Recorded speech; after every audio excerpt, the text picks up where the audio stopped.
নির্বাচন কমিশনের তরফে সাসপেন্ড হওয়া 7 জন এইআরওর কেউ চাকরিচ্যুত হবেন না। ভোট সংক্রান্ত কাজের বাইরে তাদের দিয়ে জেলা প্রশাসনের অন্য দায়িত্ব করানো হবে। মঙ্গলবার বিকেল 4টে নাগাদ নবান্নে সাংবাদিকদের মুখোমুখি হয়ে এমনই ঘোষণা করলেন মুখ্যমন্ত্রী মমতা বন্দ্যোপাধ্যায়। নির্বাচন কমিশন এসআইআর সংক্রান্ত নিয়ম যথাযথভাবে না মানার অভিযোগে 7 জন আধিকারিককে সাসপেন্ড করেছিল। সেই ঘটনার 24 ঘন্টার মধ্যেই মুখ খুললেন মুখ্যমন্ত্রী। তিনি স্পষ্ট জানান, কমিশনের নির্দেশ মেনে সাসপেনশন কার্যকর হলেও রাজ্য সরকার ওই আধিকারিকদের চাকরি নিয়ে কোনো কড়া ব্যবস্থা নেবে না। মমতা বন্দ্যোপাধ্যায়ের দাবি, ওই 7 জন আধিকারিককে আত্মপক্ষ সমর্থনের সুযোগ দেওয়া হয়নি।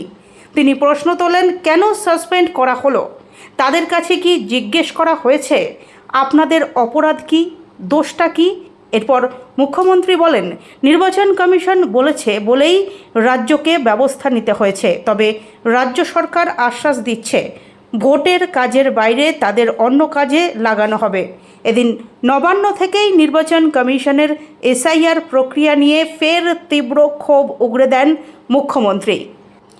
তিনি বলেন, আমি ইলেকশন কমিশনের নাম নিতে চাই না, এটা টর্চার কমিশন।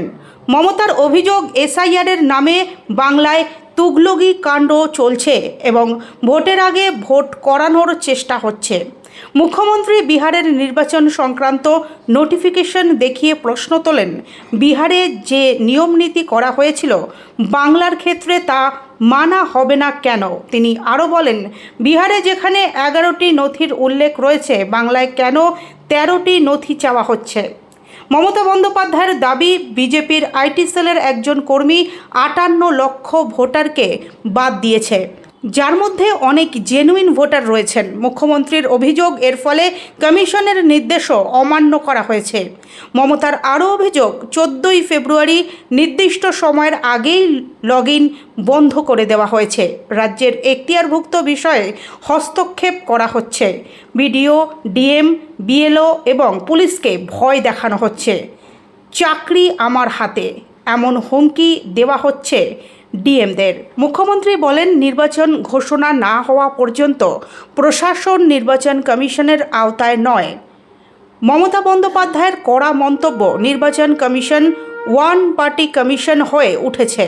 তবে তিনি বলেন, আইন অনুযায়ী কমিশনকে মানবেন, তার বাইরে নয়। চ্যালেঞ্জ ছুড়ে মুখ্যমন্ত্রী বলেন, ক্ষমতা থাকলে যারা সঠিক ভোটার তাদের নাম নথিভুক্ত করে ফ্রি অ্যান্ড ফেয়ার নির্বাচন করুন, আমরা সব রকম সহযোগিতা করব।